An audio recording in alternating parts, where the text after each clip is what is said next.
Halo Sabreker, apa kabar kalian semua? Balik lagi sama Bang Kim tentunya di channel Kaum Review.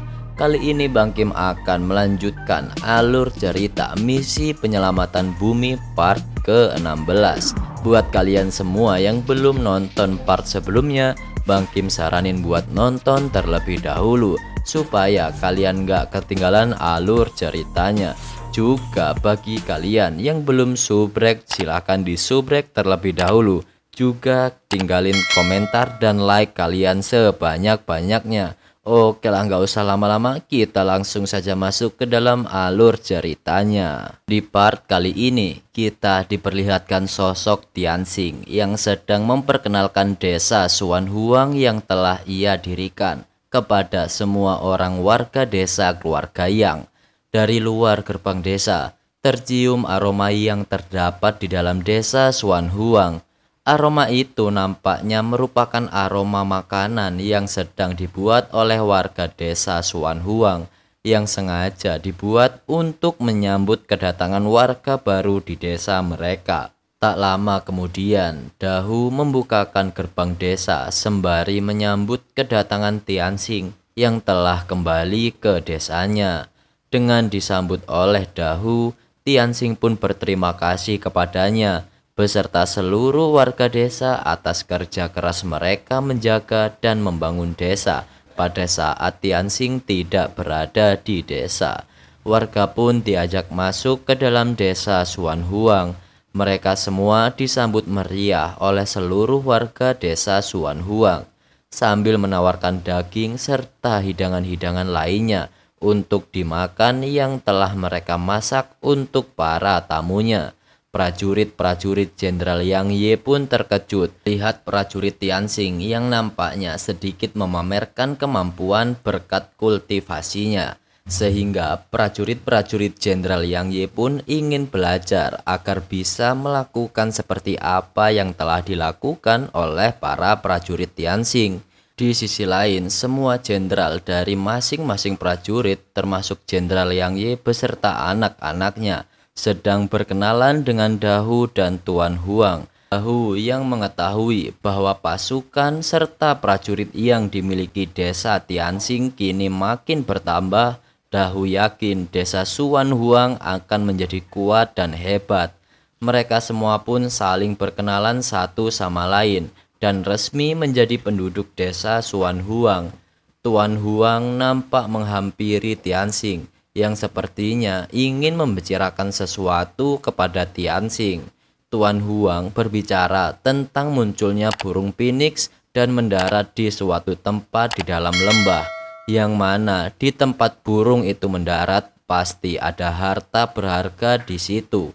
Tianxing yang sepertinya pernah mendengar dengan mitos tentang burung phoenix selalu mendarat di tempat adanya harta berharga. Ia mengatakan bahwa burung itu mendarat di dalam lembah yang letaknya sangat jauh dari desa Suan Huang. Tianxing menambahkan lagi bahwa jika benar-benar ada harta karun di pendaratan burung tadi, itu tidak sepadan dengan perjalanan dan resiko yang akan mereka hadapi saat mengambil harta tersebut. Tianxing lebih memilih memanfaatkan sumber harta yang mereka miliki saat ini semaksimal mungkin. Untuk sementara, Tianxing lebih berfokus dalam membangun desa karena desa Suan Huang telah memiliki 10.000 orang saat ini. Mendengar pendapat Tianxing, Tuan Huang pun sepertinya sependapat dengan Tianxing. Dengan bergabungnya prajurit keluarga Yang, Tuan Huang menyarankan kepada Tianxing agar mendirikan prefektur untuk membagi lokasi desa menjadi bagian dua wilayah, antar wilayah prajurit dan wilayah warga sipil. Tianxing yang mendengar saran Tuan Huang, dirinya berencana mendirikan pengadilan militer di desa untuk menangani masalah kemiliteran, serta mengatakan rencananya dengan datangnya warga baru yang memiliki banyak talenta di bidang mereka masing-masing. Tuan Huang yang mengetahui ada tukang kayu, pandai besi, serta spesialis di bidang konstruksi pun menyarankan Tianxing untuk mengumpulkan mereka supaya bisa diberdayakan untuk membangun paviliun konstruksi. Diskusi antara Tianxing dan Tuan Huang yang akan menyusun prefektur desa pun berlanjut hingga malam hari. Sedangkan Yang Ye dan anak-anaknya menuju paviliun milik desa untuk mempelajari naskah teknik yang cocok untuk mereka di paviliun. Setibanya mereka di paviliun, mereka terkejut dengan raut wajah yang seolah tidak percaya dengan apa yang mereka lihat saat itu. Yang Ping melihat paviliun itu nampak seperti terbuat dari kaca. Menanggapi perkataan Yang Ping, Yang Erlang pun menanggapi bahwa dirinya mendengar perkataan warga kalau paviliun itu dibangun oleh Tianxing sendiri. Dirasa tidak mau membuang-buang waktu, Yang Ye menghimbau anak-anaknya untuk segera memilih naskah teknik yang akan mereka pelajari dengan bijak dan benar. Menurut Yang Ye, hanya dengan cara itulah mereka bisa bertahan hidup dan bisa menemukan saudara-saudara yang terpisah dari mereka. Di paviliun, Yang Ye ternyata menyumbangkan naskah teknik satu-satunya milik desa keluarga Yang untuk menunjukkan ketulusan dan siap mengabdi pada desa Xuan Huang. Naskah itu berisi tentang teknik The Golden Steel Dragon Elephant. Setelah melakukan sumpah pada segel paviliun, Yang Ye, Yang Ping, dan Yang Erlang pun memilih naskah teknik yang mereka pelajari masing-masing untuk melakukan kultivasi. Ketika waktu mulai larut malam dan dirasa kultivasi menggunakan naskah yang mereka pilih masing-masing sementara sudah cukup, mereka bertiga keluar dan menutup pintu paviliun serta pergi untuk beristirahat. Dengan rasa puas, mereka bertiga berhasil memahami dan menyelesaikan kultivasi mereka dengan mudah, dan mereka akan melakukan hal itu lagi selangkah demi selangkah untuk mempelajari naskah teknik di paviliun. Di larut malam, paviliun yang sudah tidak ada orang, terlihat Hua secara diam-diam memasuki paviliun. Setelah melihat betapa banyaknya naskah di dalam paviliun itu, Hua tidak menyangka dengan keberuntungan besar yang akan dia dapatkan melalui naskah-naskah yang sepertinya akan ia curi. Saking banyaknya naskah teknik di dalam paviliun, Hua sepertinya tidak mungkin mencuri semua naskah yang ada di situ. Dirinya berencana akan membawa beberapa naskah yang akan ia berikan pada Raja Zuo, yang mana dengan hasil curiannya tadi, Raja Zuo pasti akan senang dan percaya kepadanya. Namun ketika Hua ingin mengambil salah satu naskah, tiba-tiba tangan Hua terhalang oleh sesuatu yang belum ia ketahui. Apa yang menghalanginya? Saat Yang Ye beserta kedua anaknya mempelajari naskah teknik tadi, Hua mengintip dari kejauhan dan melihat mereka bertiga bergumam dalam hati sebelum meminjam dan mengambil naskah teknik di paviliun. Hua menduga mungkin saja ada mantra yang melindungi naskah-naskah itu. Hua yang bingung memikirkan bagaimana cara ia mencuri naskah-naskah itu. Dari belakang muncullah Tianxing sembari berkata apa yang sedang ia lakukan. Dengan wajah terkejut, Hua langsung menjauh dari Tianxing sebagai bentuk kewaspadaannya. Melihat seseorang yang mencurigakan masuk ke paviliun miliknya, Tianxing mengatakan kepada Hua bahwa saat dalam perjalanan menuju desa Xuan Huang, Tianxing merasakan ki seseorang yang sepertinya orang itu merupakan kultivator terampil di antara orang-orang yang menuju desa Xuan Huang bersama Tianxing tadi. Tianxing bertanya lagi kepada Hua mengenai apa tujuannya datang ke desa dengan menggunakan penyamarannya. Dirasa dirinya sudah ketahuan dan tidak mungkin menutupi identitas aslinya, Hua pun melepaskan penyamarannya dan bergegas menyerang Tianxing. Namun serangan Hua dengan mudah dihindari oleh Tianxing. Setelah menghindari serangan Hua, Tianxing langsung menggenggam wajah Hua kemudian membanting Hua ke lantai. Tianxing pun bertanya kembali, sebenarnya siapa orang itu dan apa tujuannya? Hua yang nampak kesal dan keras kepala. Dirinya yang masih tergeletak di lantai segera mengeluarkan serangan dari matanya sambil mencoba kabur keluar dari pavilion. Ternyata serangan Hua tadi berhasil melukai tangan Tianxing karena Tianxing sengaja menahan serangan Hua menggunakan tangannya. Hua yang melihat Tianxing terluka akibat serangannya, Hua merasa senang dan mengatakan bahwasannya Tianxing melakukan hal yang bodoh karena menahan serangannya. Mendengar dirinya diremehkan oleh Hua, Tianxing mengembalikan perkataan Hua dengan mengatakan dirinya baik-baik saja setelah mendapatkan serangan tadi, karena dirinya bisa menyembuhkan luka dengan sangat cepat. Tianxing sengaja menahan serangan Hua menggunakan tangannya karena dirinya tidak mau serangan Hua tadi menghancurkan pavilion yang ia buat dengan hati-hati. Tetapi karena kali ini mereka sudah berada di luar pavilion, kini Tianxing tidak akan menahan diri menghajar musuh di hadapannya dengan kecepatan yang luar biasa. Tianxing berpindah tempat ke belakang tubuh Hua. Kemudian Tianxing menendang tubuh Hua yang mengakibatkan Hua mengeluarkan darah dari mulutnya serta terpental beberapa meter dari tempat ia berdiri.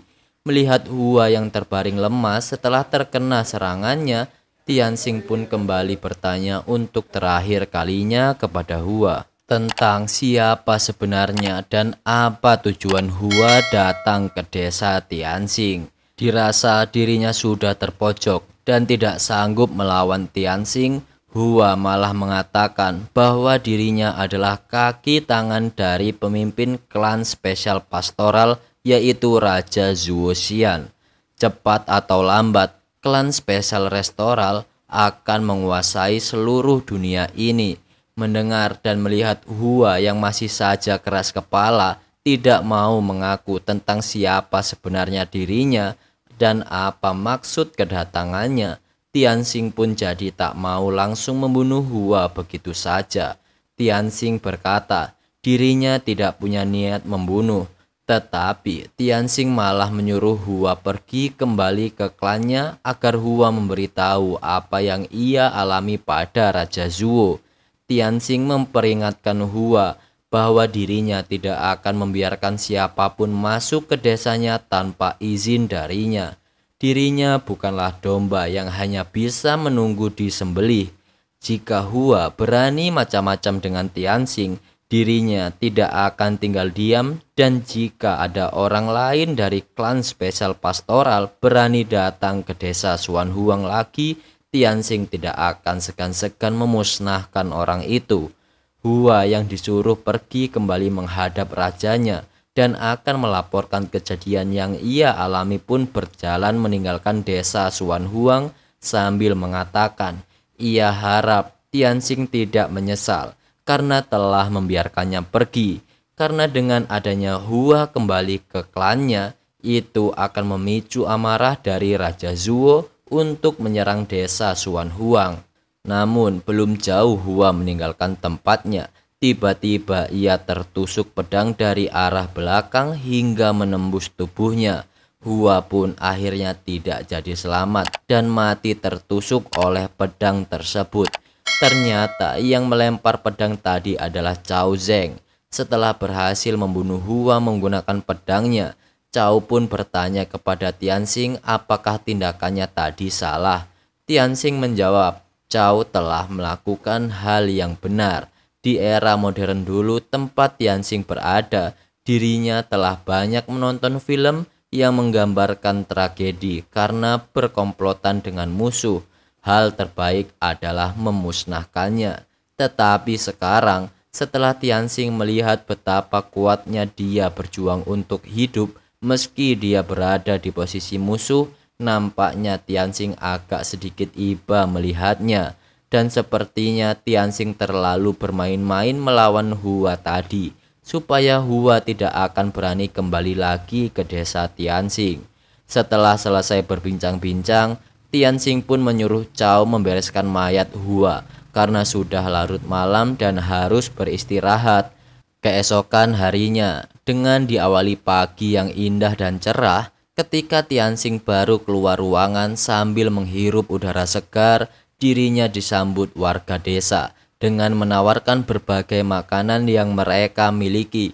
Namun dengan rasa terima kasih karena para warga sudah perhatian terhadapnya, Tianxing memutuskan untuk menerima makanan mereka satu persatu. Namun di sekitar warga muncul seseorang yang datang kepada Tianxing sambil ingin memberikan sesuatu pada Tianxing. Tianxing pun menanyakan nama orang itu, dan jika orang itu benar-benar memberikan barang yang berguna, maka Tianxing akan memperlakukannya dengan baik. Orang itu pun memperkenalkan diri. Ia bernama Qian Jia. Ia mengatakan bahwa dirinya selalu memiliki minat terhadap kultivasi. Jia berharap dengan benda yang ia berikan padanya, dirinya bisa mempelajari naskah teknik untuk berkultivasi di paviliun. Tianxing pun menanggapi perkataan Jia.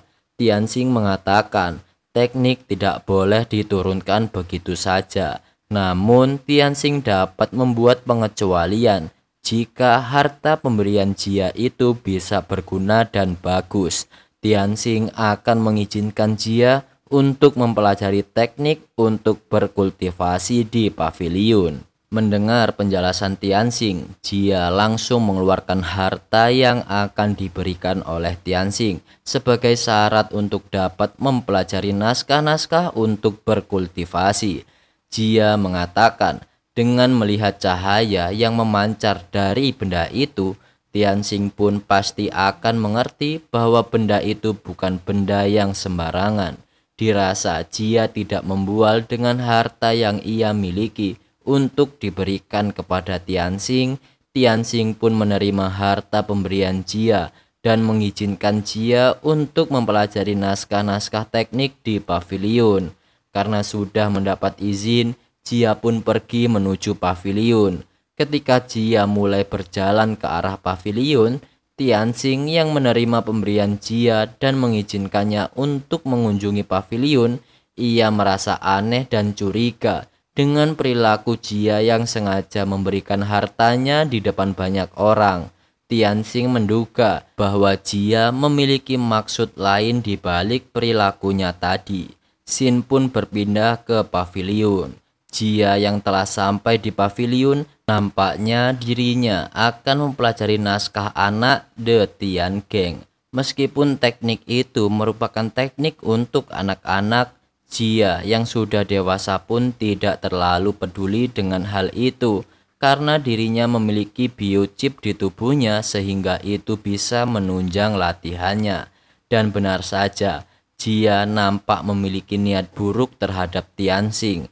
Jia yang menganggap Tianxing menyembunyikan niat aslinya pun sepertinya Jia akan melakukan hal yang sama karena Jia merupakan seseorang yang diberkati kekuatan serta menganggap dirinya adalah karakter utama di dunia itu.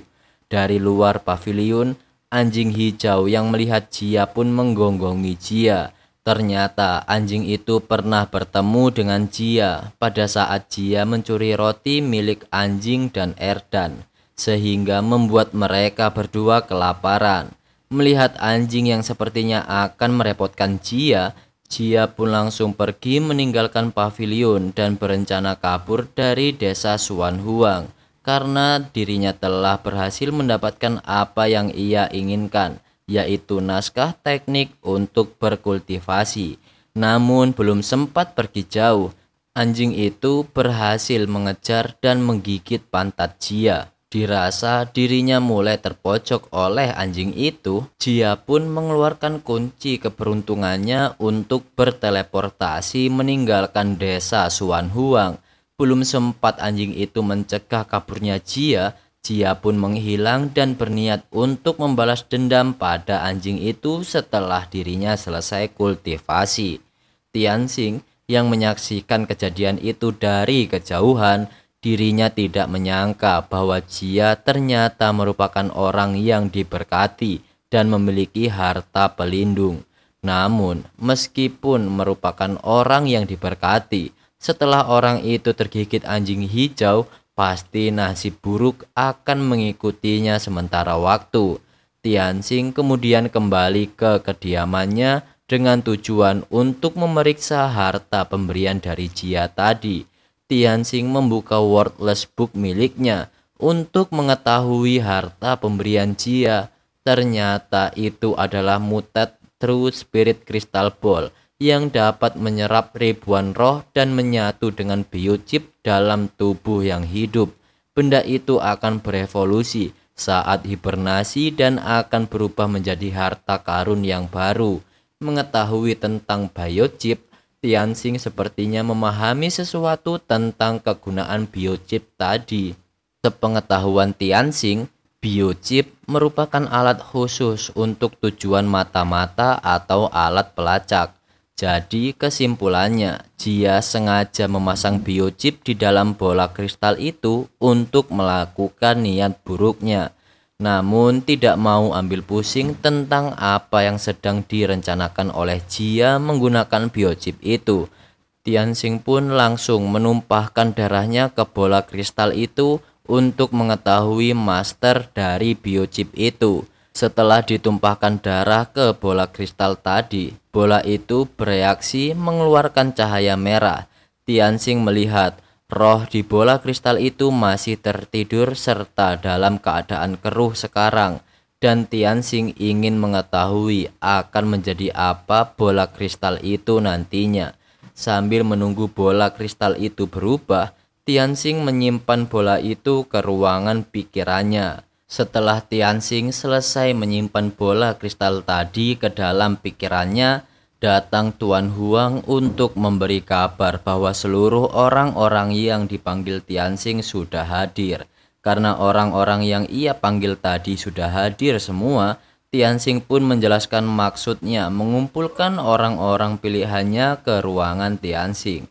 Tianxing sengaja mengundang mereka untuk memberitahu bahwa Tianxing berencana mendirikan pengadilan dan sistemnya, serta masih banyak lagi yang akan ia bahas bersama orang-orang itu. Rapat pun dimulai. Dengan adanya puluhan ribu orang di desa Suan Huang sekarang, Tianxing memutuskan membentuk beberapa badan pemerintahan untuk menangani berbagai masalah di desa Suan Huang.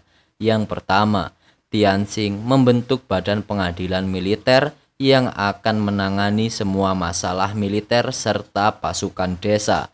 Badan itu akan dipisahkan dari urusan internal yang dipimpin langsung oleh Dahu serta keluarga Jenderal Liang. Berikutnya adalah pengadilan konstruksi yang nantinya akan mengatur semua jenis konstruksi serta berfokus pada inovasi teknik, peralatan, dan harta karun yang baru. Badan ini beranggotakan Zhu Dachang, Zhu Hiu, Hu Bin, dan Li An yang bertanggung jawab sebagai leader di lapangan. Selanjutnya ada Departemen Skyscript, didirikan untuk menangani semua pendaftaran, akun, serta untuk membedakan identitas warga biasa dengan pembudidaya. Departemen ini diketuai langsung oleh Tuan Huang secara independen, serta Departemen Makanan dipimpin oleh Lai He. Departemen Harta Karun dikepalai oleh Su Jin. Departemen Kebijakan dipimpin oleh Tuan Huang. Departemen Hukum dikepalai oleh Zhang Yu, dan terakhir Departemen Medis yang akan dikelola oleh Wang Fengshan bersama Qiu Weiming. Dan lalu akhirnya part ke-16 pun sampai sini dulu nih Sabreaker. Terima kasih buat kalian semua yang udah nonton video ini sampai selesai.